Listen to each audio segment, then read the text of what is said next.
Hello everyone, welcome to this week's video. Today we're going to talk about everything you need to ask and beware of when taking a college campus tour, so that you can get all of the inside scoop. All of these questions might also be appropriate to ask when you're buying a new house. That is not a coincidence. This is somewhere you're going to be living for the next at least 4 years of your life. First thing that you want to make sure of is that the current conditions are what you see year-round. Are there any seasonal smells?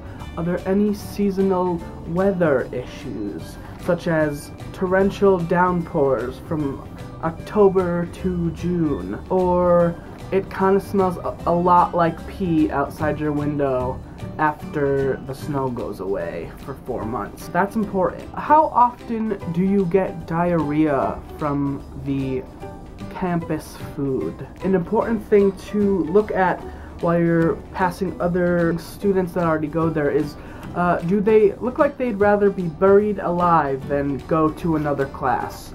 If the answer is yes, you should not go there. What are the temperatures like in the dorm year-round?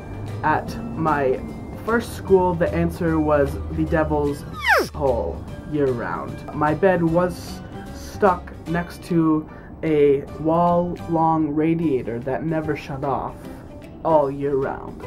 At my new school, the answer is a freezer, and I prefer freezer to devil's. Do you share damage liability with the majority of your building? You don't need to receive emails every morning that say feces on radiator, and that is not a joke. You will hear that story in next week's video. You heard me correctly. Feces on radiator. You also want to find out what your school's stance on poor people are. Whether that's a good thing or a bad thing. Either way, you need to know. My old school, the stance was that they loved them. My new school, they don't recognize poor people. They don't know what they are. When you're walking around campus, you look and see all of the extra things that they've put out. If they're trying really hard to get you to think that their campus is beautiful, like putting out balloons and huge signs and flowers everywhere, then they're probably hiding the fact that their campus looks like every other day. Is there laundry in your building and on campus? If it's paid or free, greatly determines whether people are more likely to poop in the dryer and turn it on full blast. Do you share bathrooms? And by this I mean, are you showering next to someone who is having diarrhea in the stall next to you, next to someone who is taking a pregnancy test very loudly and talking about it, next to someone who is shaving all of their body hair off into the sink that you are about to brush your teeth into? That kind of thing.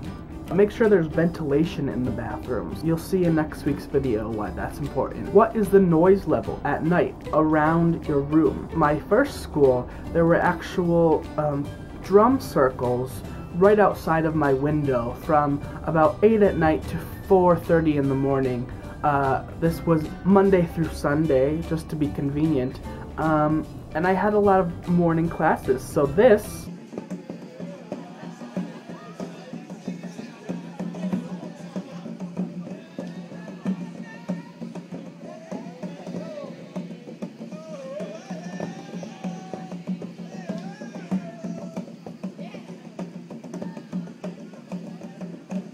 was not favorable. And yes, that's actual footage of a drum circle going on outside my window at 2:30 in the morning on a Wednesday. How often do fire alarms go off? At my old school, the answer was all the time at 3 in the morning, and we always had to evacuate. At my new school, the answer is still all the time at 3 in the morning, but nobody cares because it's New York City and nobody evacuates when fire alarms go off. One thing that I hate is signing up for classes, and I'm glad I never have to do it again, because it f***ing sucks no matter where you go, whether it be the time or the amount of slots in that class. Just find out where you can go to get help with that. Another question to ask the tour guide is, have any famous people attended this school? And if their reaction is more excited than anything else they've told you the entire day, then there's probably another place you should go to school. Because that's probably the most exciting thing about that school, is the fact that the redheaded lady from The Office went there. What is there to do around town? If the answer starts with, leave immediately. Is there a gym on campus or in your building so that you can lie and tell everyone that you use it all the time?